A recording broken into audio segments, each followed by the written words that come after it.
Hey guys, so if you're new to my channel, my name is Ann Garcon, and on this channel we discuss all things faith, lifestyle, and sister locks. And so today I have a confession to make. I've been loving my husband the wrong way. What? What do you mean by that?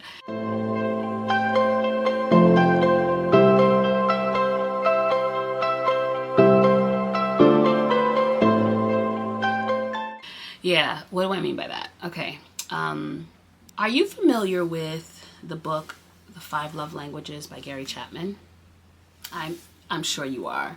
And in that book, those of you who may not be familiar with it, he discusses 5 love languages. And in the book, he discusses what each love language means. And after that, there's an assessment that you take to find out what your love language is, and it's a way to help couples love each other the right way, right? To really think about, okay, what were the results of my partner's assessment, and how I can use those results to kind of drive my daily interactions with them to make sure that they feel loved in their love language. And I love that even now that they've developed one for children, where you can take one with your child to figure out what is your child's love language, to love them in the right way. And it's such a great tool because it gives you insight on how you can just make your partner feel loved in the way that they need to feel loved. Many times in relationships, what we do is we love based on how we know how to love. We do the things that we feel will make them feel loved. We say the things that we think will make them feel loved, when in reality, we need to have conversations with our mate about how they feel loved. Like, what makes you feel loved? Because our experiences and our, everything that we've learned even in growing up and the way we were brought up, we come into relationships with 2 completely different views. And if we don't create a space where we can share those views and come up with to a consensus about how we're going to work together, then it can become disastrous, right? So I know what my husband's love language is. I know. So the 5 love languages are physical touch, which means that your partner really feels loved when you touch them, and you give them that.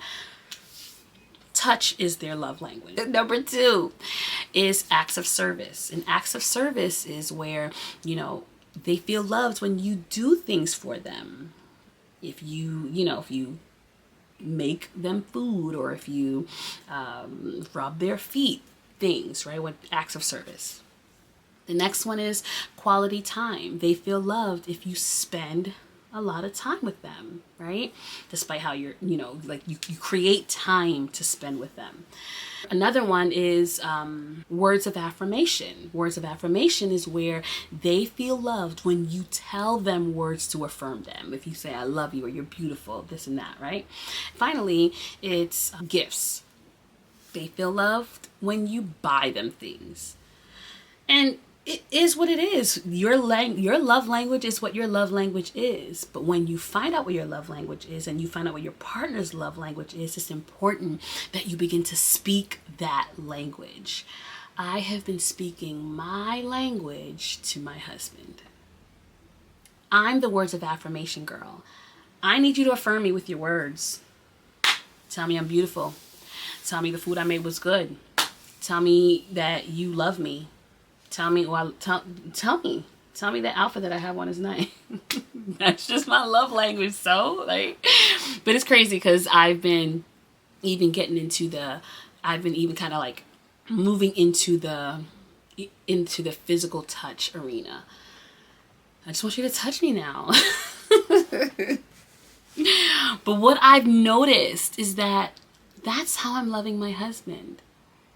Like, I'll do the normal acts of service. He's an acts of service guy. And I'll do the normal acts of service for him. Like, I'll cook, or, if he needs if his, something is hurting him, I'll rub his back, but I'm constantly affirming him with my words. And when he doesn't give me a reaction, I get upset. Like, you didn't just hear me tell you that you look good. that I love you.